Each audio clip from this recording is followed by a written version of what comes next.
আসসালামু আলাইকুম ওয়া রাহমাতুল্লাহি তাআলা ওয়া বারাকাতুহু। ইন্নাল হামদুলিল্লাহ ওয়াস সালাতু ওয়াস সালামু আলা রাসূলিল্লাহ ওয়া আলা আলিহি ওয়া সাহবিহি ওয়া মাওয়ালাহ, আম্মা বা'দ। বিশ্বের বিভিন্ন প্রান্ত থেকে আপনারা যারা আমাদের আজকের এই অনুষ্ঠান শাহনশাহ জিয়াউল হক মাঝ ভান্ডারী ট্রাস্ট কর্তৃক আয়োজিত রমজানের বিশেষ অনুষ্ঠান আলোকধারা দেখছেন, সকলকেই আন্তরিক শুভেচ্ছা জানিয়ে আজকের অনুষ্ঠান শুরু করছি। প্রিয় দর্শক, আমরা আজকের পবিত্র রমজানুল মুবারকের একটি বিষয় নিয়ে কথা বলবো। তার আগে আমরা আপনাদের সাথে আলোচনার যিনি আজকে আমাদের এই বিষয়ের উপর আলোচনা করবেন, আপনাদের প্রশ্নের উত্তরগুলো দিবেন, সেই ব্যক্তিটির সাথে পরিচয় করিয়ে দিচ্ছি। চট্টগ্রামের শান্তিনগর জামে মসজিদের সম্মানিত খতিব এবং মাদ্রাসায়ে গাউসুল আজম মাঝ ভান্ডারীর সম্মানিত প্রভাষক মাওলানা মুজিবুল হক। আসসালামু আলাইকুম ওয়া রাহমাতুল্লাহি ওয়া বারাকাতুহু। ওয়ালাইকুম আসসালাম ওয়া রাহমাতুল্লাহি তাআলা ওয়া বারাকাতুহু। মুহতারাম, আশা করছি আপনি ভালো আছেন। আমি আপনার কাছে আজকে জানতে চাইব যে পবিত্র রমজানুল মুবারকে আমরা বিভিন্ন সময় বিভিন্ন রকম আমল করি। আমাদের ভিতরে অনেক সময় এই ধরনের বিভিন্ন রকম প্রশ্ন জাগে যে এই আমলটা যদি ওরকমভাবে করতাম, ওই আমলটা যদি এরকমভাবে করতাম তাহলে কেমন হতো। এরকম প্রশ্ন কিন্তু অনেক সময় আমাদের মনে জাগে। আমরা যদি একটু আমাদের স্ক্রিনে দেখে নিই যে আজকে আমরা সেই রকম একটা বিষয় নিয়ে কথা বলতে যাচ্ছি, সেই বিষয়টি কি, চলুন আমরা একটু দেখে নিই। রমজানে সাদাকার গুরুত্ব। দান বা সাদাকা এটি কেবল সম্পদ ব্যয় নয়, বরং আত্মার পবিত্রতা অর্জনের এক সোপান। পবিত্র কোরআনের বর্ণনায় আল্লাহর পথে ব্যয় করা মানে একটি শস্য বীজ থেকে 7টি শীষ জন্মানোর মতো অসীম সওয়াব। রমজানে সেই দানের গুরুত্ব বহুগুণ। যখন একজন মুমিন নিজের প্রিয় সম্পদ অন্যের অভাবে বিলিয়ে দেয়, তখন সেখানে মানুষের জয় হয় আধ্যাত্মিকতার। তাসাউফ শেখায় সৃষ্টি সেবাতেই স্রষ্টার সন্তুষ্টি। আপনার সামান্য সাহায্য হয়তো কোনো এক ঘরে জ্বেলে উঠতে পারে হাসির প্রদীপ। আসুন ত্যাগের এই মাসে কৃপণতা বিসর্জন দেই, হাত বাড়িয়ে দিই আত্মমানবতার সেবায়। দর্শক, আমরা জেনে নিয়েছি যে আজকে আমরা কি বিষয় নিয়ে কথা বলতে যাচ্ছি। আজকে আমাদের বিষয়টি হচ্ছে রমজানে সাদাকার গুরুত্ব, যাকাত এবং দান খায়রাত। আজকে এই বিষয় নিয়ে আমরা কথা বলবো। আমরা অনেকে যাকাত দেই, অনেকে দান খায়রাত করি, আবার সমাজে কিছু কিছু মানুষ আছেন যারা যাকাত গ্রহণ করেন, দান সাদকা গ্রহণ করার যোগ্য রয়েছেন। তো তাদেরকে নিয়ে আজকে আমাদের এই পর্ব। প্রথমে আপনার কাছে প্রশ্ন রইল, রমজানে দান খায়রাতের যে গুরুত্ব, এটি কতটুকু? সারা বছরই তো আমরা দান করি, কিন্তু রমজানে কেন দান করব? ধন্যবাদ বিজ্ঞ সঞ্চালক, আপনি একটা গুরুত্বপূর্ণ বিষয় তুলে ধরেছেন। সেটা হচ্ছে আমরা যে মাহে রমাদানে আমরা এই জন্য করবো, আল্লাহ পাক রব্বুল আলামিন কোরআন পাকের মধ্যে তো ঘোষণা দিয়েছেন যে দান সৎকার যে বিষয়টা আমরা যদি চিন্তা করি, আমরা মানুষকে মুসলমান জাতি যারা আছেন তারা দুটোভাবে দিয়ে থাকে। একটা সদকাতুল জারিয়া, দান সৎকার, আর একটা জাকাত ব্যবস্থার মাধ্যমে। এই তিনটা পদ্ধতিতে আমরা একে অপরকে সহযোগিতা করে থাকি এবং এটা আল্লাহ পাকের একটা নির্দেশ রয়েছে। তা আমরা যে রাসূল পাক সাল্লাল্লাহু আলাইহি ওয়াসাল্লাম একটা হাদিসে পাক এসেছে, যদি কেউ কোনো ব্যক্তির অভাব সেটা পূরণ করে দেয়, আল্লাহ সুবহানাহু ওয়া তাআলা তার অভাব পূর্ণ করে দিবেন। সুবহানাল্লাহ। আবার যদি কেউ কোনো মানুষের বালা মুসিবতকে দূরীভূত করে দেয়, আল্লাহ পাক রব্বুল আলামিন তার সমস্ত বালা মুসিবত দূরীভূত করে দিবেন। এরপরে সর্বশেষ যেটা আমার রাসূল বলেছিলেন, যদি কেউ তাকে যদি ওই কারো ব্যক্তির যদি দোষ গোপন করে থাকে, আল্লাহ সুবহানাহু ওয়া তাআলা কিয়ামতের ময়দানে সেই ব্যক্তির দোষ গোপন রাখবেন। তাহলে এই হাদিসে পাকের মধ্যে আমরা বুঝতে পারি যে একজন মানুষ অপর মানুষকে সহযোগিতা করা ফিনান্সিয়ালভাবে, আমরা অর্থনৈতিক ইবাদত হিসেবে ধরে নিতে পারি যে মাহে রমজানে কেন এত বেশি। রাসূল পাকের এখানে হাদিসের মধ্যে এটা বলা হচ্ছে যে মাহে রমজানে যদি কেউ একটা আদায় করলে, যে একটা নফল কাজ যদি আদায় করে সেটা ফরজ কাজের সমতুল্য হয়, আর একটা ফরজ কাজ আদায় করলে 70টা ফরজের সমান সওয়াব হয়। আমরা দেখি যে দান সৎকারের বিষয়টা হচ্ছে আমরা নফল হিসেবে ধরে নিতে পারি, আর যাকাতটা হচ্ছে ফরজ। যদি যার নেশাব পরিমাণ সম্পদ থাকে, যার উপর আল্লাহ পাক রব্বুল আলামিন সেই সামর্থ্যবান ব্যক্তির উপর যাকাত ফরজ করেছেন। তারপর মাহে রমজানে যাকাত কেন দিই? কারণ একটা ফরজ কাজ করলে 70টা ফরজের সমতুল্য হয়ে যায়। এই জন্য যাকাত যদি আমরা রমজানে দিয়ে থাকি, এই জন্য যাতে 70টা ফরজ যাকাতের সেই সওয়াব অর্জন করতে পারি। আচ্ছা, রমজান মাসে এই দানের যে গুরুত্বটা, দানের যে সওয়াবটা, এটা এই 70 গুণ বৃদ্ধিটা কি জন্য হয়, কেন হয়? এই 70 গুণ বৃদ্ধিটা এইভাবে হয়, আমরা 10 গুণ থেকে রাসূল পাকের হাদিসে পাক এসেছে, যদি কেউ একবার স্বাভাবিকভাবে একটা আদায় করলে একটা সওয়াব 10 গুণ থেকে 700 গুণ পর্যন্ত বৃদ্ধি করে দেওয়া হয় এই সওয়াবের আশায়। তো এই 700 দিয়ে যদি আমরা এই 70টার সাথে যদি আমরা হিসাব করে তাহলে অনেকগুলো সওয়াব আল্লাহ পাক রব্বুল আলামিন আমাদেরকে দিয়েছেন। রাসূল পাক আরেকটা হাদিসে পাকের মধ্যে এসেছে, সেটা হচ্ছে মানুষের সমস্ত আমলনামা নিঃশ্বাস যাওয়ার পরপরই কিন্তু বন্ধ হয়ে যায়, তিনটা আমল কিন্তু জারি থাকে, সেটা হচ্ছে সাদকাতুল জারিয়া, আল ইলমু মা ইয়ানতাফাউ বিহি ওয়াল ওয়ালাদু সালিহ। তার মধ্যে সর্বপ্রথম যে দিকটা তুলে ধরেছে সেটা সাদকাতুল জারিয়া। যদি আমরা স্বাভাবিকভাবে একজন মানুষ আমরা মাহে রমজানে যদি আমরা চিন্তা করি, তাহলে দেখবেন সে রমজানের মধ্যে মানুষকে সহযোগিতা করা, আমার পাশের প্রতিবেশী, আমার গরিব আত্মীয় স্বজন যারা আছেন, মিসকিন ইয়েতিম যারা আছেন, যারা আসলে দুমুঠো ভালো করে ইফতার করতে পারে না, সে সক্ষমতা তাদের নাই, যদি আমরা তাদেরকে একেবারে গোপনীয়তার সাথে কেউ না দেখে মতো তাকে যদি আমরা 10টা রোজা, যদি আমার সামর্থ্য 30টা এক মাসের যদি সেই পরিমাণ যদি খাবার আমি তার জন্য ব্যবস্থা করে দিতে পারি, তাহলে একেবারে আল্লাহ পাক রব্বুল আলামিন সে রমজান মাসের উসিলায় আল্লাহ কবুল করবেন। এবং এই দানটা বেশি সবচেয়ে রাসূলুল্লাহ পাক সাল্লাল্লাহু আলাইহি ওয়াসাল্লামের যে হাদিসে পাক যদি আমরা দেখি, সাহাবায়ে কেরামরা রমজান মাসে প্রতিযোগিতা করতেন কার চেয়ে কে বেশি দান সৎকা বা দান করতে পারে। এই জন্য আমাদের আসলে উচিত মাহে রমজানে এই সমস্ত দান সৎকা বেশি বেশি করা এবং আল্লাহ পাকের নৈকট্য অর্জন করা। স্বাভাবিকভাবে আমাদের সেই যদি আমাদের অর্থটাকে বৃদ্ধি করতে চায়, আমরা অনেকে মনে করি যে সেই আমাদের দান করার মাধ্যমে সম্পদ কমে যায়, কিন্তু রাসূল পাকের হাদিস বলছে, আল্লাহ পাক বলছে ধনে ধন বাড়ে, দানে ধন বাড়ে। আমরা দেখতে পাই। এই জন্য দান করার মাধ্যমে প্রত্যেকটা মানুষের ধন সম্পদ বৃদ্ধি পায় এবং এটা বেশি বেশি আমল করার প্রয়োজন, কারণ আপনি রমজান মাস ছাড়া তো এই ফজিলত অন্য কোনো জায়গায় পাবেন না। আমি আপনার কাছে এই পর্যায়ে জানতে চাইবো যে জাকাত এবং খায়রাত ইত্যাদি এগুলো কিন্তু সমাজ বিনির্মাণে বিশাল বড় ভূমিকা রাখে, তো এই বিষয়ে আপনার কাছ থেকে একটু জানতে চাচ্ছি। শান্তিপূর্ণ সমাজ বিনির্মাণে আসলে জাকাত ব্যবস্থা অত্যন্ত কার্যকরী একটা পদক্ষেপ, আল্লাহর পক্ষ থেকে বিধান, যে আল্লাহ পাক রব্বুল আলামিন কোরআন পাকে ইন্নামাস সাদাকাতু লিল ফুকারা ওয়াল মাসাকিন ইলা আখির আয়া পর্যন্ত এখানে প্রায় 8টা খাত বলা হয়েছে, যেখানে আল্লাহ পাক স্পেসিফিক করে বলে দেন জাকাত কাকে দিবেন এবং এটা আল্লাহর পক্ষ থেকে ফরজ বিধান। এবার আসুন, কেন একটা সমাজ বিনির্মাণে বর্তমান যুব সমাজ আমি বলতে পারি আমাদের এই যে সমাজটাকে নির্মাণ করতে চাই, ধরুন একটা আমাদের সমাজে নানা মানুষ বসবাস করে, স্বাভাবিকভাবে কারো কাছে কম থাকতে পারে, বেশিও থাকতে পারে, সে জায়গায় অসুস্থ যারা আছেন, যারা একেবারে উদ্বাস্ত এবং এইভাবে পাশাপাশি যারা বিভিন্ন তাদের সক্ষমতা নাই, জাকাত পাওয়ার হক রাখে, জাকাত পাওয়ার অধিকার রাখেন, তাদেরকে আমরা একটা কাজ করতে পারি। যেমন বর্তমান সময়ে আমরা একটা জিনিস দেখতে পাই, সেটা হচ্ছে জাকাতের নাম দিয়ে, দান সৎকার নাম দিয়ে লাইন ধরে ঘন্টার পর ঘন্টা মানুষকে কষ্ট দেওয়া, এবং আমি এমনও দেখলাম যে সে চাপাচাপিতে মানুষ পিষ্ট হয়ে মারাও গেছে। এটাকে আল্লাহ পাক রব্বুল এভাবে বলেছেন না, আল্লাহ পাক বলেছেন তোমরা এমনভাবে জাকাতটাকে বন্টন করবা আমার কোনো বান্দা আহত যাতে না হয় এবং সেই যাতে বুঝতেও না পারে, এবং এই জাকাত দেওয়ার মাধ্যমে তোমাকে অহংকার হয়ে গর্ব করে তোমাকে বলা দরকার আমি জাকাত দিয়ে, এটা কিন্তু নয়।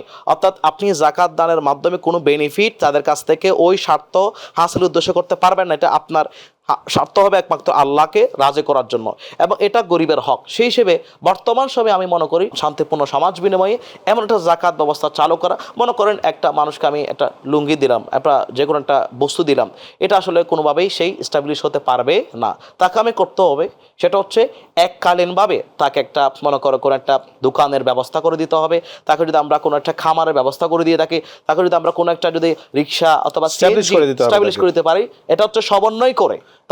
আমাদের অ্যাজ এ রিজন ট্রাস্ট কিন্তু এই কাজটাই করে, তাদের থ্রুতে যারা জাকাত প্রদান করার জন্য তাদের ট্রাস্টে জাকাতের অর্থ প্রদান করে থাকেন, তারা কিন্তু একজন ব্যক্তিকে এস্টাবলিশমেন্ট করার জন্য যা কিছু করা প্রয়োজন সেটি কিন্তু করে আসছে বিগত অনেক বছর ধরে। তো আমি আপনার কাছ থেকে অবশ্যই এটি আপনার মাধ্যমে আমার দর্শকদের উদ্দেশ্যে এটি রাখবো, তাদের প্রতি আবেদন রাখবো, সেটি হচ্ছে যে আপনারা জাকাত ফিতরা যত্রতত্র না দিয়ে একটা প্রপার জায়গায় দান করুন, যে জায়গায় দান করলে মানুষের উপকার হয়। প্রিয় দর্শক, আমাদের অনুষ্ঠানের এই পর্যায়ে আমরা আমাদের দ্বিতীয় সেগমেন্ট নবী ও রাসূলদের জীবনীতে চলে যাচ্ছি।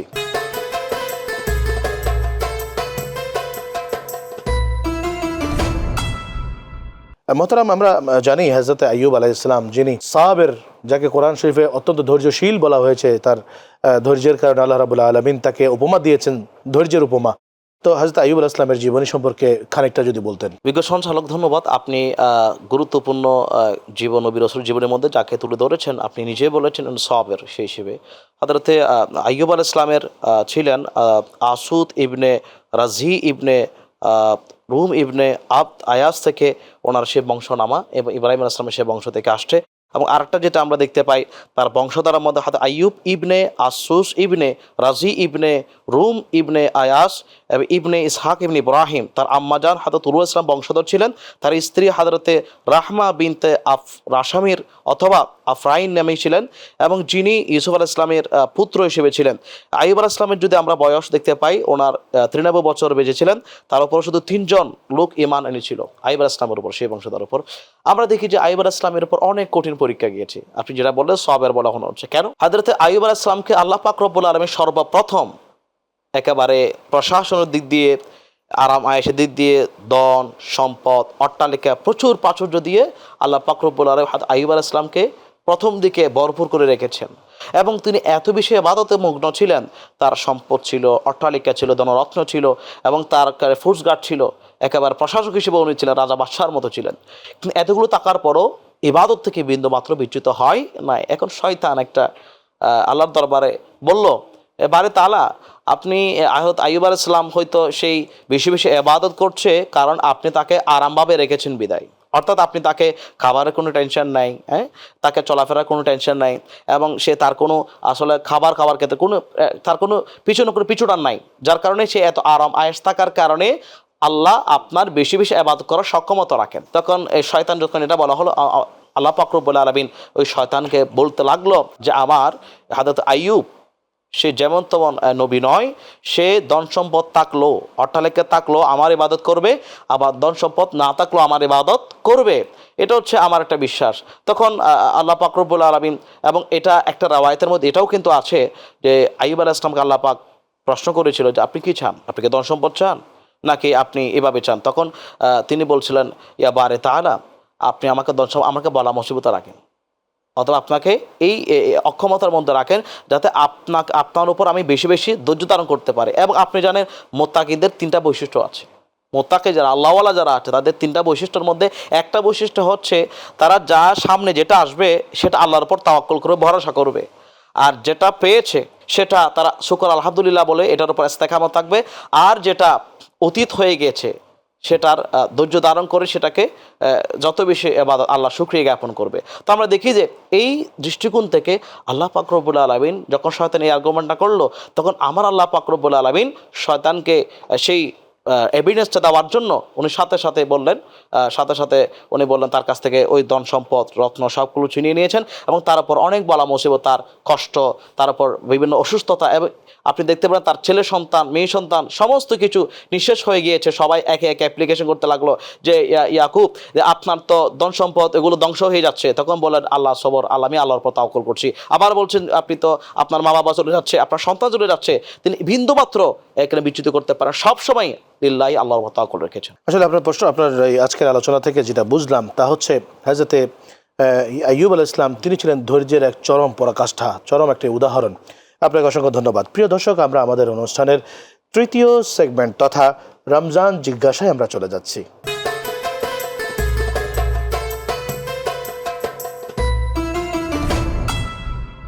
আজকের রমজান জিজ্ঞাসায় আমি আপনার কাছে যে মাসলা সম্পর্কিত বিষয়টি জানতে চাইব তা হচ্ছে আমাদের বাংলাদেশে কোনো জাকাত ওয়েলফেয়ার ফান্ডে কোনো কার্যক্রম আছে কিনা, এই ধরনের কোনো ফান্ডে জাকাত দেওয়া যাবে কিনা, এবং রোজার যে একটা ফিদিয়া আছে, কেউ কোনো ব্যক্তি রোজা রাখতে পারলো না অসুস্থতার কারণে, যে কোনো কারণে, সেই ফিদিয়াটা কি, যে কারণে তার রোজা ভঙ্গ তার করতে হলো কিন্তু তার ফিদিয়া দিতে হবে, সেই ফিদিয়াটা কি? ধন্যবাদ। আপনি যে প্রশ্নটা করলেন শুরুতে, সেটা হচ্ছে বাংলাদেশে জাকাত ওয়েলফেয়ার ফান্ড নামে কোনো কিছু আছে কিনা। আমার জানা মতে আমি প্রিন্ট মিডিয়া পত্রপত্রিকা যেটা দেখলাম সেটা হচ্ছে সরকারিভাবে এরকম কোনো আসলে জাকাত ওয়েলফেয়ার ফান্ড আমার চোখে পড়ে নাই। কিন্তু বেসরকারিভাবে আমার একটা চোখে পড়ে, সেটা হচ্ছে শাহাদাত সৈয়দ জিয়াউল হক ম্যানেজমেন্ট ট্রাস্ট কর্তৃক পরিচালিত জাকাত ওয়েলফেয়ার ফান্ড, যে ফান্ডটা বেসরকারিভাবে আমি 2012 সাল থেকে দেখতে পাচ্ছি যে তাদের প্রিন্ট মিডিয়ার মাধ্যমে, পত্রপত্রিকার মাধ্যমে বর্তমান সময় পর্যন্ত 10 কোটি টাকার অধিক অনুদান তারা দিয়েছে নানা কাজে। বিশেষ করে আমি যদি চিন্তা করি যে তারা বিভিন্ন, আপনি যেটা আলোচনার মধ্যে বলেছেন, মানুষকে স্বাবলম্বী করার ক্ষেত্রে, যেমন তারা কি করেছেন, তারা বিভিন্ন এটার মাধ্যমে প্রায় 19টা দাতব্য চিকিৎসালয় স্থাপন করেছেন, যেখানে লক্ষ লক্ষ মানুষের ফ্রি মেডিসিন, ফ্রি চিকিৎসা সেবা দিয়ে যাচ্ছে।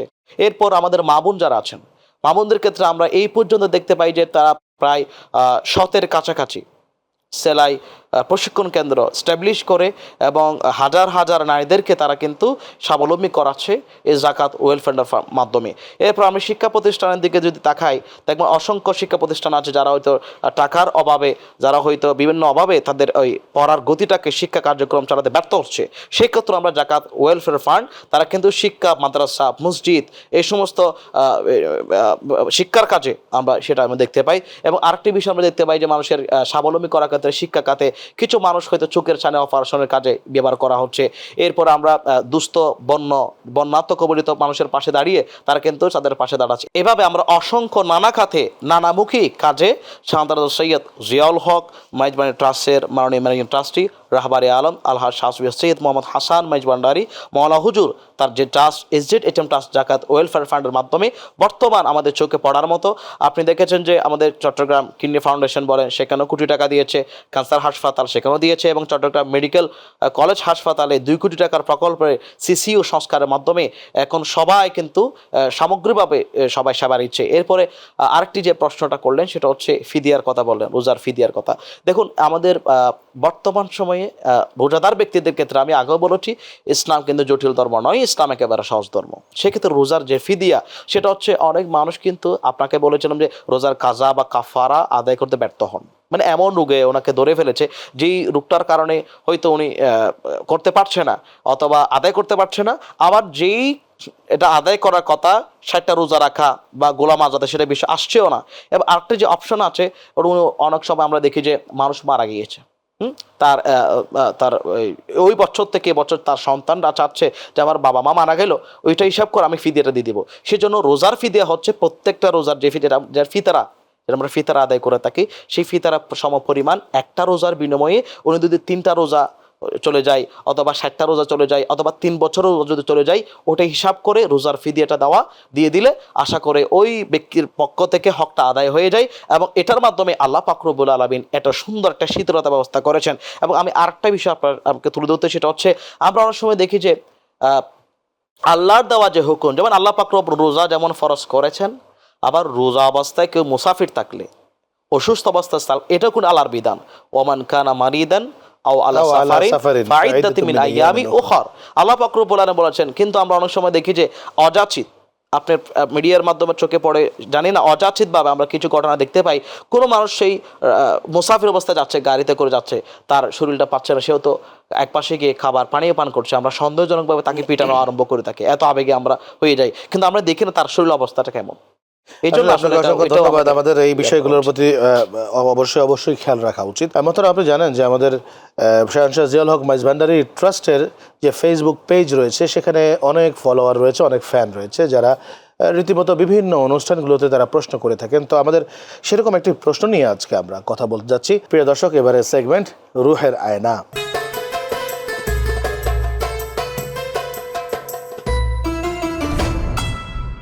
তো রুহের আয়নাতে আমরা আজকে দেখার চেষ্টা করব যে আমাদের এই পেজে যারা বিভিন্ন কিছু জিজ্ঞেস করেছেন, আপনারা সুন্দর সুন্দর প্রশ্ন করেছেন, সেই অসংখ্য সুন্দর প্রশ্নগুলোর মধ্যে আমরা যে প্রশ্নটি আজকে চুজ করেছি তা হচ্ছে, এক ভাই প্রশ্ন করেছেন ঢাকা থেকে, রোজার মাধ্যমে কিভাবে মনের আয়নার ময়লাকে দূর করে সেখানে মহান আল্লাহ রাব্বুল আলামিনের নূরকে স্থাপিত করা যায় বা দেখা যায়। মোহতারাম, আমরা আপনার কাছ থেকে জানতে চাইব যে ভাই প্রশ্ন করেছেন যে মনের আয়নায় যে ময়লা সেটাকে দূর করে আল্লাহর যে নূর সেটিকে স্থাপিত করা, এই ভাইয়ের প্রশ্নের উত্তরটি আপনি যদি সংক্ষিপ্তভাবে দিতেন।